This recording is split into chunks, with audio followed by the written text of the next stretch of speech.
예, 오늘 제가 설교 제목은 비자의적 힘을 희망의 힘으로 만들려면 이라고 하는, 무슨 말인가 처음에 잘 안 들어왔을 수 있어요. 그래서 제가 이 비자의적 힘이라는 것은 자의적이지 않은 우리 에, 병원에 입원할 때 비자의적 입원, 자의적 입원 뭐 이렇게 이제 이른바 강제 입원을 비자의적인 입원이라고 그러죠. 내 뜻과 관계없이 하는. 근데 에, 우리가 이제 이 멘탈 면에서 어떤 심각한 정신적인 고통을 갖게 될 때에는 이 비자의적으로 뭐 하던 일들을 내려놔야 되고 공부도 내려놔야 되고 쉼을 강요받습니다.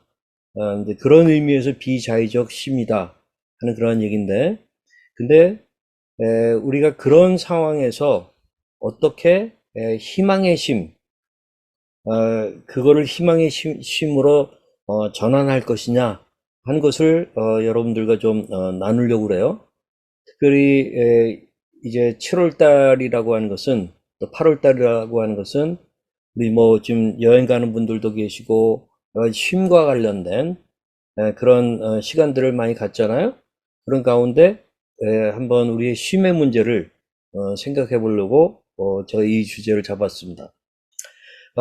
우리 사도 바울을 통해서 우리가 좀 배우려고 하는데, 사도 바울이 이 로마로 가기를 굉장히 소망했는데, 로마로 가게 될 때에는 죄수의 형태로 가게 됐어요. 그래서 이제 배를 타고 가게 되는데, 거기 여기 막 이렇게 그레데에서 말타라고 하는 그 섬 사이에 이렇게 막 회오리 바람처럼 하는 거는 유라굴라 강풍이라고 하는 태풍을 만나게 된 거예요.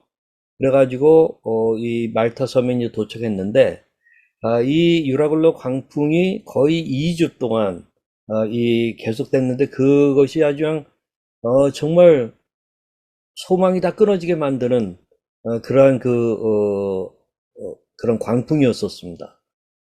그럼 조금 이따 좀 보도록 하겠고, 에, 그런 가운데에 총 276명, 276명이면 적은 인원이 아니거든요. 이 배에 탄 사람들이 그 중에 60여 명이 노예인데 또 상당수는 죄수들이었습니다. 또 나머지는 이제 선원과 여기 로마 군인들이죠. 병사들이 타 있는 그 배가 2주 동안 유라굴로 강풍을 만나가지고 뭐 막 침몰하는 그런 상황까지 이르렀잖아요. 그래서 이제 말타라는 섬에 가게 됐는데, 이 거기에 비자의적으로 전혀 계획이 없던 코스입니다. 근데 3개월 동안을 머무르게 되는 그런 일이 생기게 된 거예요. 어쩌면 강제적으로 3개월 동안의 쉼이 바울의 일행에게 주어진 거죠. 근데 놀라운 것은 그것이 희망의 쉼으로 전환되는 그런 것을 우리가 보게 되는데, 그것을 보면서 무엇이 그렇게 만드는가 하는 것들을 봤으면 하는 거예요. 사도행전 28장에 보게 되면은 이제 그 27장에서는 유라굴로 강풍에서 2주 동안 얼마나 고통을 받았는지 하는 거가 나오고, 그리고 이제 우리가 구조된 후에 안지 그 섬은 멜리데라 하더라 하면서 이제 여기 그 멜리데라고 하는, 또는 몰타, 말타 뭐 이렇게 얘기하는 그 섬에 이들이 도착한 거예요. 그래서 거기서 구조가 된 거예요. 276명 전원이. 아, 근데 그때는 비도 오고 뭐 날도 차고 그런 때였기 때문에 막 부들부들 떨지 않겠어요. 근데 거기 있는 원주민들이 우리에게 특별한 동정을 하여 불을 피워 우리를 다 영접하더라. 얼마나 고마운 그 사람들입니까? 그러다가 어떤 사고가 생겼죠. 뭐냐? 바울이 나무 한 묶음을 거두어 불에 넣으니, 바울이 어떻게 보면은 여기 지금 제수의 신세였어도 그 배에서 상당히 인플루언서가 된 거예요. 그리고 바울의 또 같이 그팀 가운데는 리더였잖아요. 근데 손수 이 불을 지피는 그런 나무를 걷어다가 이렇게 하고 하는 그러한 일을 다 이 종처럼 한 거죠. 근데 뜨거움으로 말미암아 독사가 그 안에서 나와가지고 그 손을 물고 있는지라. 그러니까 손을 한번 문 게 아니라 거기 그냥 매달려 있을 정도로 그렇게 있었던 거예요. 그러니까 원주민들이 이 짐승이 그 손에 매달려 있음을 보고 서로 말하되 진실로 이 사람은 살인한 자로다. 바다에서는 구조를 받았으나 공의가 그를 살지 못하게 함이로다 하더니, 그래서 이게 이제 이런 어떻게 보면은 예상치 못했던 고통을 만나거나 재앙을 만나면 사람들의 평가죠. 우리 보통 이제 이 스티그마, 낙인을 찍는다고 하는 그런 거가 이제 사도 바울에게도 이 원주민들이 이제 그렇게 생각한 거예요. 뭐 이렇게 생각한 건 제가 볼 땐 굉장히 그 당시 오늘날에도 그렇고 좀 당연한 거예요. 당연하지. 올바른 건 아니지만 그렇게 생각을 했어요. 아마 이 사람이 배에서 파선을 해가지고 여기까지 구조는 됐으나 뭔가 이 신이 이 사람을 더 공의롭게 심판하기 위해서 독사에 물려 이제 죽게 만드는구나. 사람들은 그렇게 생각한 거예요. 그런데 바울이 그 짐승을 불에 떨어 버림에 조금도 상함이 없더라. 너무나도 기적 같은 일이 일어난 거죠. 독사인데 사람들의 예상하고는 전혀 다르게 아무 일이 없었던 거예요. 그들은 그가 붙든지 혹은 갑자기 쓰러져 죽을 줄로 기다렸다가 오래 기다려도 그에게 아무 이상이 없음을 보고 돌이켜 생각하여 말하되 그를 신이라 하더라. 이제 신의 저주받았다고 조금 그러다가 이게 완전히 롤러코스팅 하듯이 극단으로 또 가서 이제는 신이다. 그렇게 이제 이 사람들이 얘기하는 거죠. 그러고 나서 이제 이 섬에서 가장 높은 사람 보블리오라고 하는 아마 섬의 뭐 추장이라 할까 거의 대표격인 가장 실세겠죠. 그 사람이 근처에 토지가 있는데 그가 우리를 영접하여 사흘이나 친절히 머물게 하더니 해서 그 팀을 갖다가 섬의 지도자가 사흘 동안을 이게 친절하게 해주는 잔치를 벌여주고 쉬게 하고 하는 그런 일들이 일어난 거죠. 그러다가 보블리아의 부친이 열병과 이질에 걸려 누워 있거늘 바울이 들어가서 기도하고 그에게 안수하여 낫게 하매 이러므로 섬 가운데 다른 병든 사람들이 와서 고침을 받고 하면서 사도 바울을 통해 가지고 신유의 기적, 치유의 은사가 나타나면서 치유 사역이 일어난 거예요. 그러니까 그 실세의 부친이 열병과 이질에 걸려 있을 때 사도 바울이 뭐 부탁받은 것도 아닌데 정말 들어가서 기도하고 그에게 안수하면서 낫게 하니까 놀라운 일이 일어나니까 막 소문이 막 퍼져갔겠죠. 그러니까 다른 성 가운데 다른 병든 사람들이 막 오게 되어 가지고 거기서 고침을 받는 그러한 일이 일어났어요. 그렇게 되니까 후한 예로 우리를 대접하고 떠날 때 우리 쓸 것을 배에 실었더라 하면서 석 달 후에 우리가 그 섬에서 겨울을 난 알렉산드의 배를 타고 떠나니 그 배의 머리 장식은 디오스구르라. 자, 여기 보면 한 3개월 정도를 여기 이제 머무르게 된 거죠.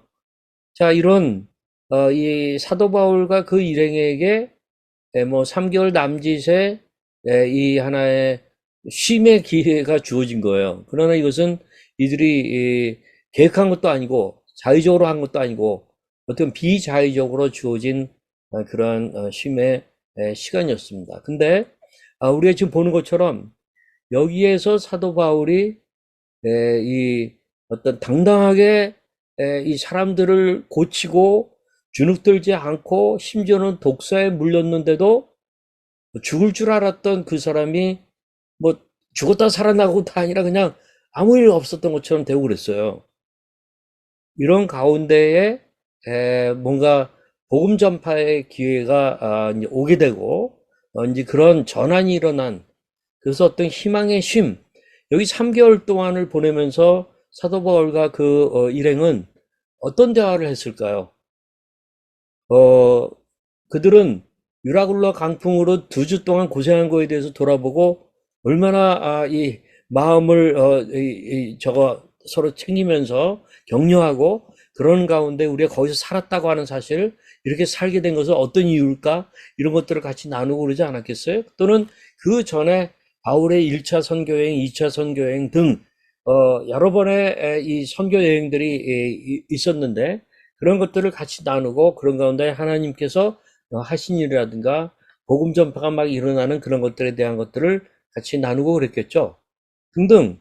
3개월 동안은 서로 깊은 대화를 하면서 이들이 서로 격려하고 이제는 이제 새롭게 이들의 원래 목적지인 이 시저 왕 가이사에게 재판을 받으러 가는 거거든요. 그래서 로마로 이제 가게 되는 거고 로마로 가게 되면은 거기에 믿는 사람들과 뭔가 교류하고 그들에게 가르침을 주고 하는 거에 대한 그 기대감을 갖고 있거든요. 그런 가운데 이들이 같이 그런 것들을 나누고 또 기도하고 뭐 이런 식으로 하면서 굉장히 좋은 그 쉼의 그런 기간을 보냈을 거다 그렇게 생각할 수가 있습니다. 근데 이런 바울의 비자의적인 쉼을 희망의 쉼으로 만든 그 결정적인 요인이 뭘까 하는 것이에요. 여기에 대해서 우리가 현상적인 요인은 뭐 지금 봤듯이 독사에 물렸지만 아무 일도 없는, 그러니까 많은 그 원주민들이 이거는 뭐 하나님 심판해서 그런 거다 라고 했다가 신으로 바뀌어버리는 그런 이 독사의 사건이 있었단 말이에요. 그런가 하면은 그 실세 중에 실세인 보블리오의 부친과 섬 가운데 다른 병든 사람들을 고치는 이런 이적적인 일들이 일어나니까 당연히 분위기가 전환이 되는 것이죠. 그렇기 때문에 이들이 원해서 얻게 된 그런 쉼의 기간은 아니었지만 또 죄수의 신세였거든요. 근데 거기서 이들이 대접도 잘 받게 되고 거기 충분히 쉬게 되는 그런 일들이 일어났단 말이에요. 이런 현상적인 요인은 우리가 충분히 이해할 수가 있어요. 근데 이 요인 때문만인가? 어떻게 보세요? 우리가 이 사도행전을 쭉 읽어가거나 뭐 그 전장 27장만 읽더라도 그렇지 않은 심층적인 요인이 있다는 걸 알아요. 그게 뭐냐? 구속사적인 요인이라고 얘기할 수 있습니다. 하나님이 사도 바울을 구원하셨고 그 일행을 인도하셨고 그런 가운데에 이 사도 바울 같은 사람을 그 다메섹에서 변화시켰을 때 이방인 복음화를 위한 하나의 일종의 선교사로서 이 부르시는 그 계획이 있었잖아요. 이 때문에 아시아 지역을 복음화할 뿐만 아니라 소아시아 지역을 복음화했을 뿐만 아니라 원래는 아시아에 남고자 했지만 사도 바울 일행을 마게도냐 유럽으로 부르셔가지고 이제 복음 전파가 막 일어나도록 하는 일들을 하셨단 말이에요. 그런 가운데 사도 바울의 마음 속에서는 이 로마로 향하고자 하는 그런 마음이 있었어요. 근데 그 일을 하나님께서는 죄수의 신세가 되게 만드셨죠. 그런 가운데 로마로 가게 되는 그 과정이란 말이에요. 이런 가운데 어떤 구속사적인 더 구체적인 요인이 있었냐? 우리가 아까 뱀에게 물린 것과 관련해서는 마가복음 16장에 보게 되면은 예수님이 부활하시고 나서 제자들을 임명하시면서 지상명령을 주시죠. 근데 빨간 글씨로 보게 되면 17절에 믿는 사람들에게는 이러한 증거가 따라올 것이다. 내 이름으로 귀신을 내쫓고 배우지 않은 새로운 말을 하고, 그래서 아마 뭐 이것을 방언의 뭐 은사를 받는 것으로 얘기하기도 하고 또 다른 식으로 설명하기도 하는데 어쨌든 배우지 않은 새로운 말을 하는 그러한 신비로운 일들이 일어나고 손으로 뱀을 집어들고 독을 마셔도 아무런 해를 받지 않을 것이며 환자에게 손을 얹으면 나을 것이다 하는 그러한 그 예언적인 또 약속의 말씀을 주신 거. 예수님이 부활하시고 승천하기 전에 거기 19절에 보게 되면은 제자들이 이 말씀 맞추시고 하늘로 들려가셨습니다. 승천하신 걸 얘기하는 거죠. 그리고 하나님은 오른쪽에 앉으셨습니다. 그러면서 제자들은 곳곳에 다니면서 복음을 전하였습니다. 주님께서 제자들과 함께 일하셨고 증거를 보여주심으로 그들이 전하는 말씀이 사실인 것을 증명해 주셨습니다. 자, 이런 흐름 속에서 사실상 이 사도 바울이 배를 타게 된 거고 로마로 압송된 거고 그러면서 유라굴라 광풍을 만난 거예요. 자, 이런 온 세상으로 가거라. 온 세상에 복음을 전하여라. 믿고 세례를 받는 사람은 구원을 받을 것이다. 15절 16절입니다. 그러나 믿지 않는 사람은 심판을 받을 것이다. 하는 그 지상명령의 이 메시지를 사도 바울과 그 일에게 주신 거예요. 그래서 사도 바울은 거기에 이제 순종해서 처음에는 예루살렘으로 가려고 했는데 예루살렘에 갔으나 거기에서 이제 이 로마로 압송되는 그런 일들이 일어난 것이죠. 그런 가운데 하나님께서 이 바울의 일행에게는 특별하게 개입하시고 간섭하셨습니다. 그 이유는 무엇이었나? 구속사적인 이유입니다. 즉 예수 그리스도의 복음이 이제는 히브리 사람들에게만 갇혀 있는 것이 아니라 온 이방인들에게까지 복음 전파가 일어나야 되는 그 하나님의 구속사적인 계획이 있거든요. 그 일을 위해서 사도 바울을 선택하신 거거든요. 그렇기 때문에 이러한 그 17절에 독사에게 손을 이 뱀을 집어들고 독을 마셔도 해를 받지 않는 그러한 그 선교지에서 있을 수 있는 이 기적적인 일들, 이런 일들이 일어나게 된 것이죠. 이 구속사적인 요인, 이것을 기억해야 되고요. 그 다음에 우리가 사도행전 27장으로 아까 28장 봤는데 그 전에 그 장면을 잠깐만 보게 되면은 얼마 안 되어 성 가운데로 유라굴라라는 광풍이 크게 일어나니 배가 밀려 막 이리저리 막 안 되고 풍랑으로 힘이 애쓰다가 사공들이 짐을 다 바다에 풀어버리고 그 다음에는 기구를 다 버리고 또 20절에 여러 날 동안 해도 별도 보이지 아니하고 큰 풍랑이 그대로 있음에 뭐라고 그러냐 여기 구원의 여망마저 없어졌더라. 도대체 여기서 우리가 살아날 수 있을까? 이게 우리가 영적으로 거듭나는 그런 구원보다는 아마 이 풍랑 속에서 우리가 살아남을 수 있을까 하는 그 소망 자체가 없어지는 완전히 27,6명이 그냥 이 바닷속에 생매장되는 이런 것들을 예상하는 그런 상황이었어요. 근데 사실 사도 바울에게는 든든한 무엇이 있었죠? 그게 뭘까요? 여기 보면은 이제 21절에 여러 사람이 오래 먹지 못하였음에 바울이 가운데 서서 말하되 여러분이요 내 말을 듣고 그에 대해서 떠나지 아니하여 이 타격과 손상을 면하였더라면 좋을 뻔하였니라 하면 사도 바울이 일단은 한번 뭔가 좀 너희들이 왜 선장이 그 돈의 논리 때문에 그냥 떠나버렸거든요. 근데 사도 바울은 위험하다 했거든요. 그것을 다시 한번 상기시켜 주면서 그 다음에 내가 너희를 권하노니 이제는 안심하라. 그러나 우리의 유라굴라 지금 구원의 소망마저 없는 그런 상황이긴 하지만 안심하라. 너희 중 아무도 생명에는 아무런 손상이 없겠고 오직 배뿐이라. 배만 파손당한다. 너희 목숨은 괜찮다. 하고 담대하게 얘기했어요. 왜 그러냐? 23절 내가 속한 바 곧 내가 섬기는 하나님의 사자가 어젯밤에 내 곁에 서서 말하되 바울아 두려워하지 말라. 네가 가이사 앞에 서야 하겠고 또 하나님께서 너와 함께 항해하는 자를 다 내게 주셨다 하였으니 하면서 사도 바울이 로마의 황제 가이사 앞에 서야 되는 그것을 다시 한번 리마인드 해주면서 그렇기 때문에 여기 있는 사람들 전체가 다 이 일종의 이런 광풍에 속에서 휩쓸려 죽지 않고 살아남는다 하는 것을 말씀해 주신 거예요. 근데 그 이유는 뭡니까? 이런 구속사적인 하나의 그 플랜 때문에 그런 거예요. 하나님이 사도 바울을 로마로 보내셔서 로마에 있는 교회들을 세울 뿐만 아니라 더 든든하게 할 뿐만 아니라 나중에는 스페인 복음화까지 나가게 되는 하나의 그 전진기지를 만들고 이방인 복음화를 위한 뭔가 어떤 교두보를 만드는 그러한 일들을 위하여서 하나님께서는 바울을 로마로 가게 하는 계획이 있거든. 구속사적인 계획이 있거든요. 그 계획이 있는 것을 사도 바울은 알고 다시 한번 하나님의 사자를 통해 가지고 전날 밤에 예고를 듣고 그 예언을 듣고 그때 마음이 든든한 거예요. 다른 사람들은 구원의 소망이 다 떨어졌어요. 그렇지만 사도 바울은 거기에 대해서 마음을 든든하게 먹고 안심시키는 그런 모습을 볼 수 있어요. 여기 보세요. 25절에 그러므로 여러분 안심하라. 나는 내게 말씀하신 그대로 되리라고 하나님을 믿노라. 그런즉 우리가 반드시 한 섬에 걸리리라. 그러나 우리가 한 섬에 걸려서 거기서 파산당한다. 그러나 우리 모두 살게 된다 하는 그러한 얘기였던 겁니다.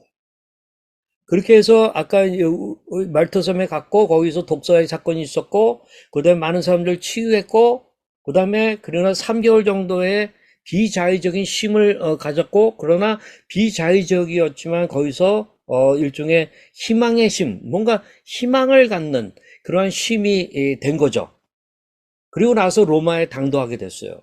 거기 보게 되면은 23절에 그들이 날짜를 정하고 그거 유숙하는 집에 많이 오니 바울이 아침부터 저녁까지 강론하여 하나님의 나라를 증언하고 모세의 율법과 선지자의 말을 가지고 예수에 대해 권하더라 해서 하나님이 통치하시는 세계에 대한 그것을 말씀을 전하고 많은 사람들이 그것을 성경을 통해서 듣게 되고 하는 일들이 일어나게 됐다. 또 여기 28장 30절에 보면 바울이 온 이태를 자기 셋집에 머물면서 자기 오는 사람을 다 영접하고 그 당시 사도 바울이 죄수 신분이었지만 그래도 일종의 사람들이 옥에 있어도 옥에 올 수가 있고 또 심지어는 가르침을 베풀 수 있는 그런 일들이 특별히 허락됐던 거예요. 그래서 오는 사람들을 다 영접도 하고 그다음에 31절에 뭐라 그러냐 하나님의 나라를 전파하며 주 예수 그리스도에 관한 모든 것을 담대하게 거침없이 가르치더라 하면서 유라굴라 광풍 이후에 주어진 비자의적인 쉼 그것이 희망의 쉼으로 전환이 되고 그리고 나서 곧 로마로 가가지고 이러한 하나님의 나라를 강력하게 세우는 그 일을 하는 사도 바울의 모습을 볼 수 있어요. 이거 무슨 얘기냐? 비자의적인 쉼, 그거는 여러 가지로 우리가 얻을 수 있어요. 근데 우리가 구속사적인 하나님의 계획을 알고 뜻을 발견하고 그렇게 되면은 그 답답하고 당황스럽고 어두운 그 기간이 강제적으로 주어진 기간이 전환될 수 있다 하는 그러한 이야기인 것입니다. 제가 이제 SED, Serious Emotional Distress, 제가 그래서 심각한 정신적, 정서적 고통자들, 고통받는 사람들 또는 그들의 가족들, 그래서 앞으로 심정고 해가지고 그냥 얘기를 하려고 그래요. 이 심정고들의 비자의적인 쉼을 희망의 쉼으로 만드는 결정적인 요인은 뭐냐?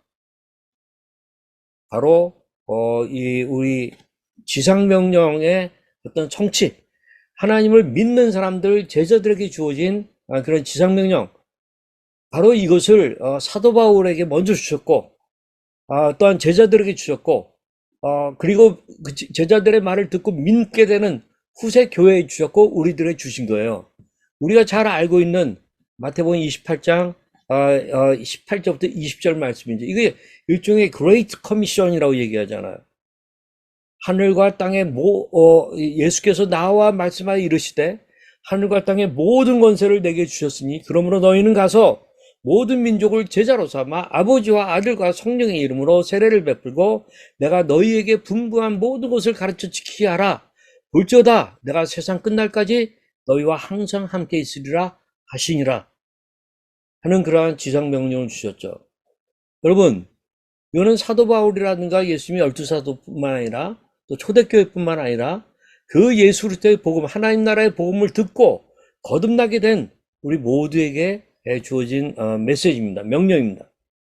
우리가 정신질환적으로 고통이 있든 없든 또 뭐 감기에 걸렸든 안 걸렸든 암 환자이든 아니든 거듭난 하나님의 사람이라고 한다면 누구에게나 이 지상명령이, 이 사명이 주어진 거예요. 문제는 그 사명을 오히려 붙잡으면 그 병을 이겨나가거나 병 때문에 주어지는 비자의적인 쉼이나 뭐 휴학이라든가 그 다음에 뭐 휴직을 당한다든가 때로는 파면을 당한다든가 하는 그러한 일들조차도 희망의 힘으로 전환될 수 있다 하는 그러한 얘기입니다. 제가 정품교회라고 하는 뭐 책을 쓴 걸 여러분 내가 아시고 이거는 보신 분들이 더러 계실 때라고 생각하는데 제가 거기에서 그런 표현을 써놨어요. 제가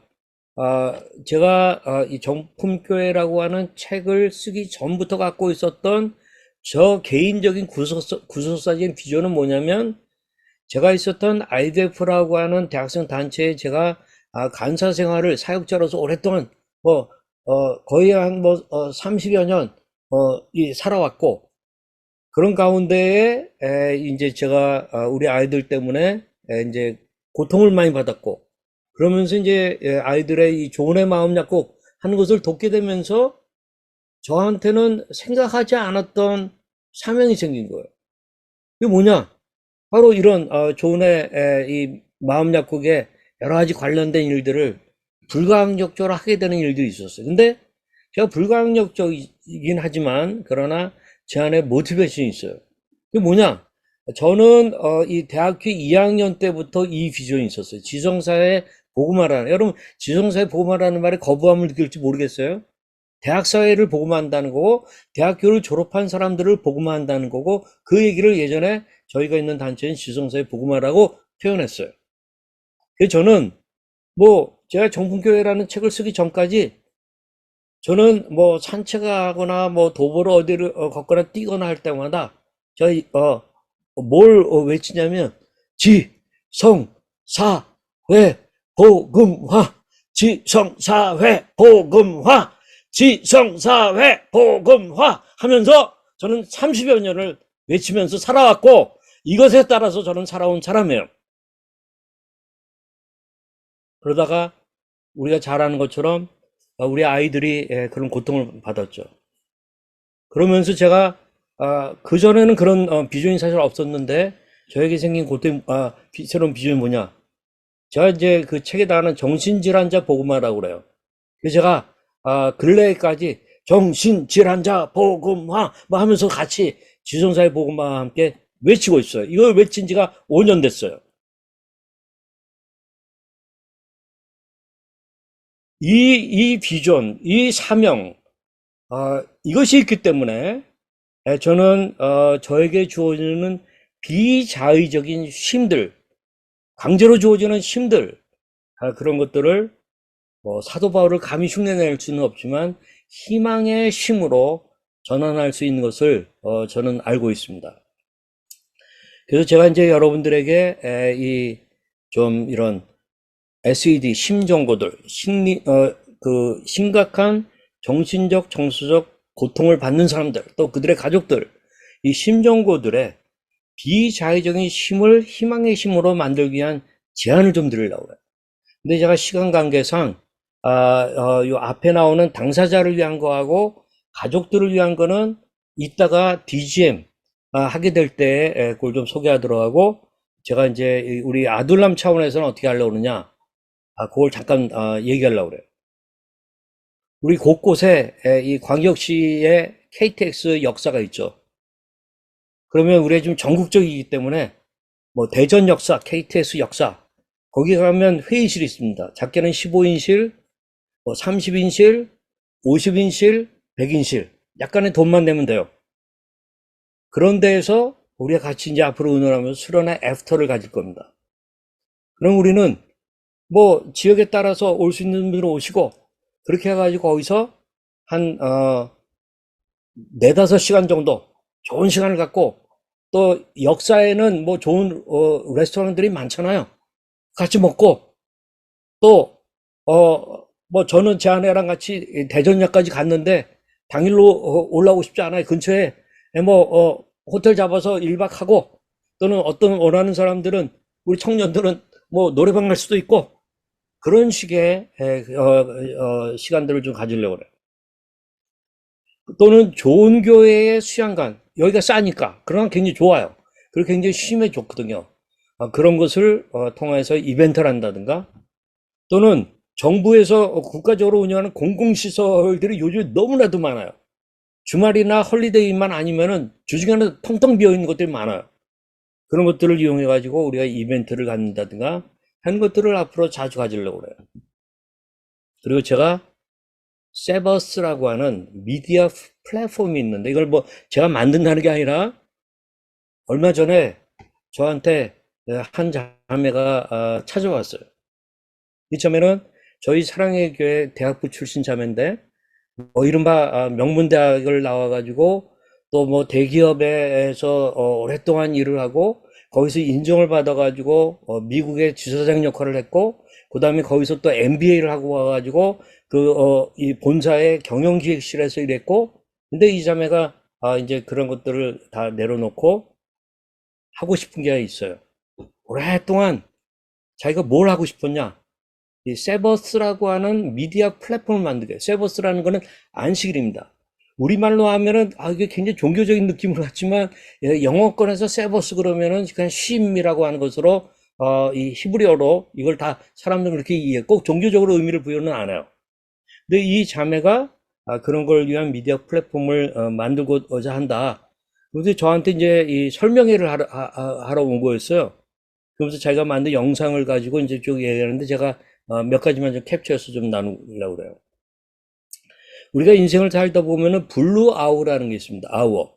그건 다크 아워. 아주 어두운 때. 완전히 흑암에 빠진 그러한 시기죠. 그런 아주 화이트 아워. 백주의 아주 밝은 그런 시간도 있죠. 근데 이 블루 아워는 뭐냐면 밤도 아니고 낮도 아니고 거기 옆에 있는 우리 해질 때라든가 또는 아침에 새벽 미명이라든가 하는 그런 시간들을 이제 블루 아워라고 이렇게 얘기하는데, 이 자매는 사람들에게 이 블루 아워에 대해서 일깨우면서 여기 ignorance to awareness, 어떤 무지한 데에서 뭔가 깨달음을 갖도록 돕는다든가, sorrow to 이 celebration, 슬픔 또는 아주 애통함, 여기에서 뭔가 축하하고 경축하고 어떤 축제를 벌이고 하는 그러한 쪽으로 바꿔주고, desperation, 아주 좌절하고 절망하고 있는 사람들이 희망을 갖게 해주고, 그 다음에 어둠, 다크니스에서 라이트, 빛을 갖게 하고 하는 그러한 것들을 어떻게 하면 좋을까 하면서 아주 고퀄리티의 미디어 플랫폼을 자기가 만들고 싶다.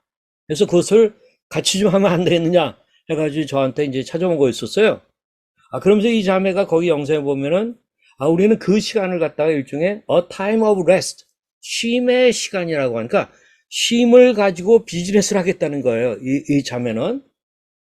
그래서 예를 들면 그러면서 그것을 세버스, 이게 바로 안식의 개념이다. 자기는, 사람들은 물론 서양에서는 세버스는 쉼만 생각하지만 자기는 성경적인 의미의 영적인 쉼까지도 다 고려를 하면서 이런 것들을 하려고 하는 거예요. 그래서 이 sabbatical times, 이것을 사람들에게 좀 갖게 하면 얼마나 좋을까 하는 그러한 이야기인 겁니다. 그래서 자기는 그런 이 세버스의 중요성을 이렇게 다시 소개할 수 있는 그런 미디어 플랫폼을 지금 이제 만들고자 한다. 그래서 이제 뭐 저한테 설명도 하고 같이 의논도 하고 좀 소개도 해달라고 그러고 뭐 등등 그러기 위해서 온 것이었어요.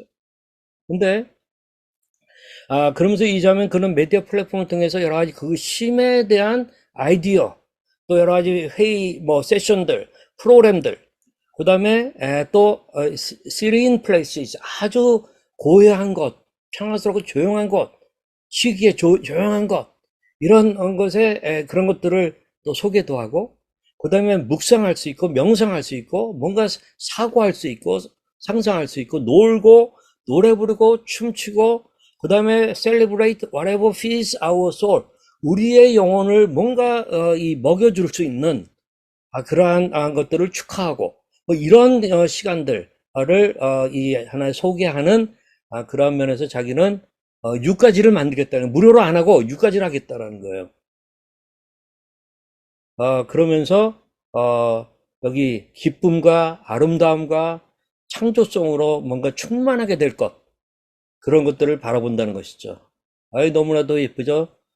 우리 막 우리 영혼이 맑아지지 않아? 이 아이의 표정을 보면은, 뭐 이런 하여튼 뭔가 그런 것들을 주고 싶다는 거예요.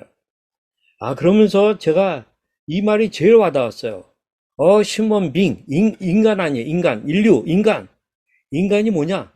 is not a human doing. 뭔가 하는 인간이 아니라는 거예요. human being, 인간은 being, 존재라는 거예요. 존재. 그래서 저는 human being is not a human doing. 이걸 이해하면 여러분들이 쉼이 뭔지를 알게 돼요.